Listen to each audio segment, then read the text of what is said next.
Anteriormente, Kazuya foi mortalmente ferido ao tentar proteger algumas meninas de um ladrão armado. Ele acorda reencarnado em um mundo de fantasia como Caim, que pertence a uma família nobre. Ele mantém suas memórias de sua vida passada, então sua família o vê como um gênio aos 5 anos de idade. Ele passa por um ritual obrigatório batizado, os deuses dão a ele todas as suas bênçãos e maximizam todas as estatísticas. Quando sua família vê isso, eles o alertam para manter suas bênçãos em segredo a todo custo, mas ele tem o objetivo de se tornar um aventureiro e ter muitas experiências. As coisas continuam com Caim caminho para o quartel-general da Ordem dos Cavaleiros. Quando ele é saudado pelo vice-capitão Dain, eles se cumprimentam, e o rapaz informa que Magna aconselhou a deixar alguns materiais de monstros no QG. Dain já está sabendo do combinado. Então ele o leva a um de seus depósitos para descarregar a mercadoria, mas Caim educadamente o informa que a sala não é grande o suficiente. Isso choca Dain quando seu rosto lentamente se transforma em horror. Ele pergunta se os monstros estão no mesmo calibre que o dragão vermelho que ele exibiu em sua mansão. Caim garante a ele que não há nada nesse nível. Mas casualmente solta a bomba que um dragão da terra está entre os monstros. Isso pega o vice-capitão de surpresa porque um grupo de aventureiros de nível A seria necessário para derrotá-lo. Caim não sabe sobre esses tipos de detalhes, tudo que ele sabe é que é muito grande. Agora é que ele entende o tamanho, Dain permite que ele os descarregue no pátio para que os cavaleiros os processem mais tarde. Ele ativa sua caixa de itens que libera o conteúdo, os monstros de alto nível começam a se acumular, o que faz Dain gritar. Ele está chocado apesar de ser avisado, seu espanto só continua a crescer quando ele confirma que Caim derrotou todos os monstros sozinhos. Ele claramente pergunta se ele é um herói ou um discípulo dos deuses, e a última pergunta recebe uma leve reação do jovem. Caim se minimiza afirmando que ele é apenas o filho de Gar e nada mais, Dain decide não se intrometer mais, o que o jovem nobre aprecia. O vice-capitão diz a ele que pode demorar um pouco para avaliá-los, já que são tantos, mas ele não tem problema com isso. Com o negócio feito, ele rapidamente tenta sair, mas o vice-capitão o impede e implora para ajudá-lo com o próximo treinamento dos cavaleiros. Ele também gostaria que o jovem nobre conhecesse sua capitã. A chefe ama pessoas fortes, então ele adoraria mostrar o que ele pode fazer, ele relutantemente concorda. Mais tarde, o resto dos cavaleiros se reuniram quando Dain apresenta Caim, ele o apresenta como o jovem barão que aniquilou 30 orcs e salvou a princesa. A capitã ainda não chegou, mas Dain garante que ela estará com eles em breve. Eles podem acelerar a aparição da capitã iniciando as batalhas simuladas.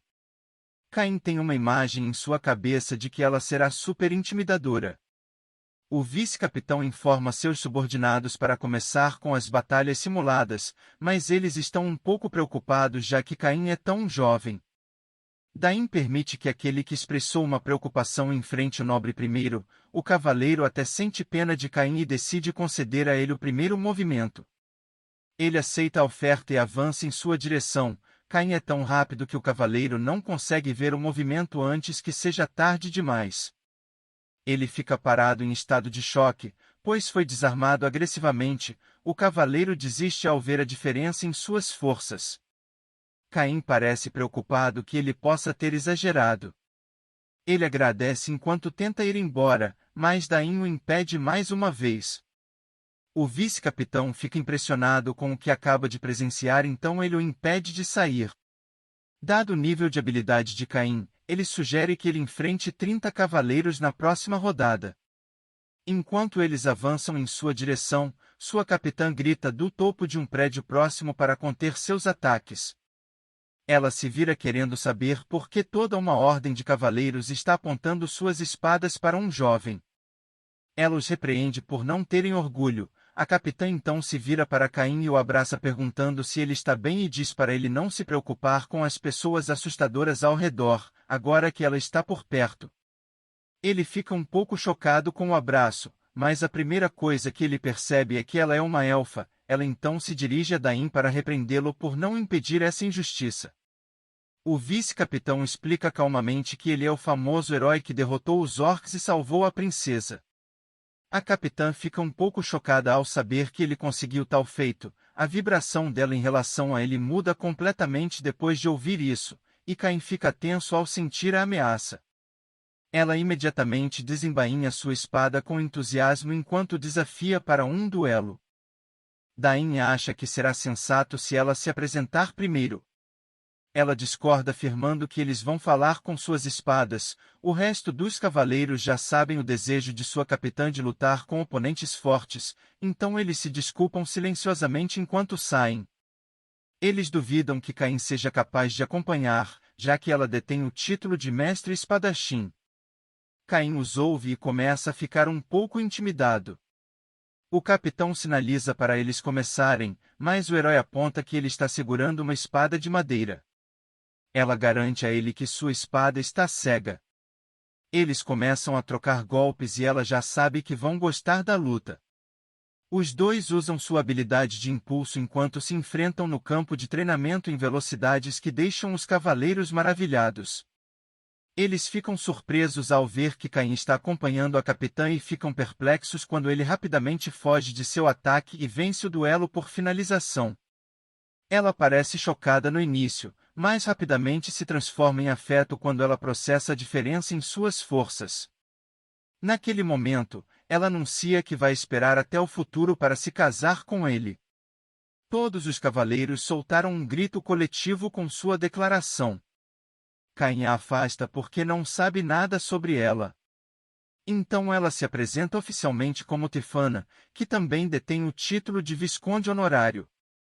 Ela é filha do Duque Leibert, que supervisiona a Floresta do Norte. Embora ela vá viver até os 300 anos, ela não envelhecerá nem um pouco, então pode esperar que Caim atinja a maior idade. Caim corre para se proteger atrás de Daim enquanto aponta que a filha de um duque não pode decidir seu casamento sozinha. Tefana disse à sua família que não voltaria até encontrar seu cônjuge, então eles ficarão emocionados ao ouvir a notícia. Caim informa que da parte dele não é fácil, porque há pessoas que ele deve consultar antes de fazer qualquer coisa. Ele parece concordar com isso, mas o cara finge estar dormindo. Tefana concorda com sua declaração e ordena que seu vice traga Caim junto enquanto eles visitam o rei para aconselhá-los. O rapaz está preocupado, pois o rei é a última pessoa que precisa ouvir sobre isso. Ele já sabe que está com problemas e olha para baixo com muito medo de fazer contato visual com o rei que arranjou tempo depois de ouvir sobre o negócio urgente de Tefana. Ela vai direto e informar o monarca de sua intenção de se casar com Caim. Este anúncio deixa seu pai e o rei sem palavras. Eles querem saber como tudo chegou nisso. Caim confessa que a derrotou em uma batalha simulada. O rei o lembra que ele está noivo da princesa Teleste e da senhorita Silk, mas Caim estava apreensivo em contar a capitã, já que não é de conhecimento público. No entanto, eles revelam que Tefana vem do território de Liebert, que originalmente era uma nação élfica. Por causa de sua beleza, eles sempre foram arrastados para as guerras por aqueles que queriam sequestrá-los ou escravizá-los. O primeiro rei de Sfort garantiu que não houvesse discriminação com base na raça. Assim, os elfos ficaram mais do que felizes por suas terras serem absorvidas pelo reino de Sfort para que estivessem sob sua proteção. No entanto, o território Liebert é autogovernado e pouco difere de qualquer outra nação independente. Em outras palavras, Tefana é essencialmente uma princesa e Caim recebeu dela uma proposta de casamento. Esta é uma situação difícil, então o rei informa a Tefana que Caim já está noivo de sua filha, assim como da filha do Duque Eric. Isso choca Tefana, mas a revelação a fez desejá-lo ainda mais porque isso significa que ele é extraordinário. O rei não tem outra opção a não ser permitir que ela se junte ao harém, mas ele ordena que ela escreva uma carta ao pai pedindo permissão. Ela reconhece a ordem e animadamente leva Caim com ela para que eles possam lutar um pouco mais. O rei não consegue acreditar que ele derrotou sua cavaleira mais forte. Eles discutem como Caim pode ser tão forte em uma idade tão jovem. O rei procura Gar para explicar e ele também não tem certeza. Daim aponta sua estranha resposta quando ele suspeitava que ele fosse um discípulo dos deuses.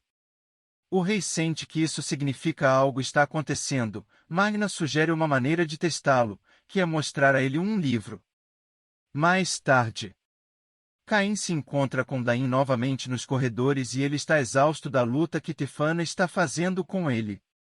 Ele revela que agora tem o título de mestre espadachim adicionado ao seu status depois de praticar com ela todo esse tempo. O vice-capitão interrompe sua reclamação enquanto o arrasta de volta ao rei, que quer uma audiência com ele. Ele fica ainda mais assustado quando todos estão reunidos dentro da sala. O rei explica que o convocou porque quer mostrar-lhe algo a ele. Magna apresenta um livro que possui textos mágicos de nível imperial que foram transmitidos pela família real. Eles o informam que foi o primeiro rei Yuya que o escreveu. Isso deixa empolgado por ter a oportunidade de examinar essa magia de alto nível porque na biblioteca dos magos do palácio, ela só vai até o nível Mega. Ele começa a ler os feitiços e fica impressionado. Isso confirma as suspeitas do rei ao revelar a Caim que ninguém pode ler o livro que ele está segurando porque está escrito na língua do primeiro rei, chamada japonesa. Tudo começa a fazer sentido agora, mesmo apenas o nome dele sozinho é muito japonês. Caim conclui que Yuya reencarnou como ele. O monarca continua que eles só sabem que é uma magia de nível imperial porque esse é o rótulo dado a ela conforme foi transmitido. Ele pede a Caim que se identifique oficialmente.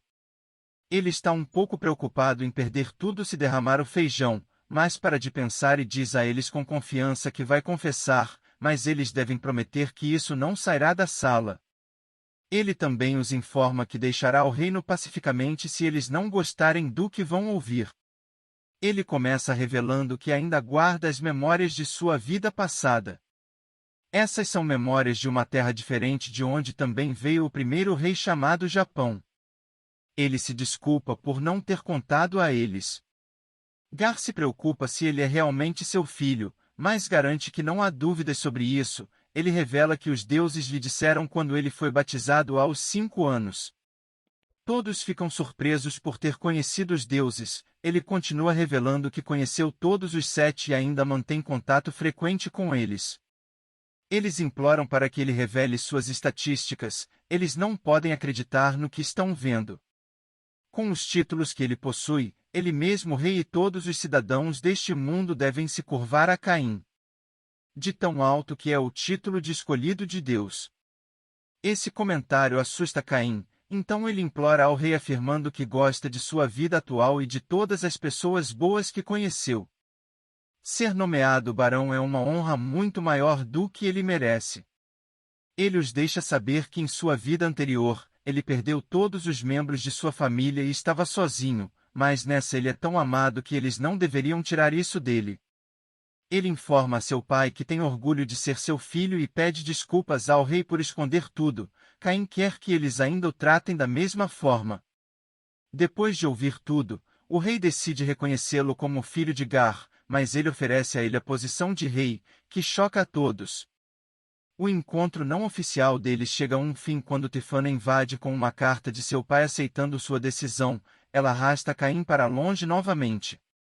Os adultos sentem que não há nada com que se preocupar quando se trata de Caim. O rei apenas espera que ele proteja o país e aqueles que ama.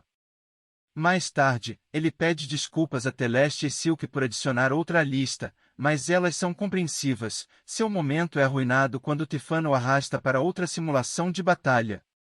Assim encerra mais um episódio. Obrigado por assistir.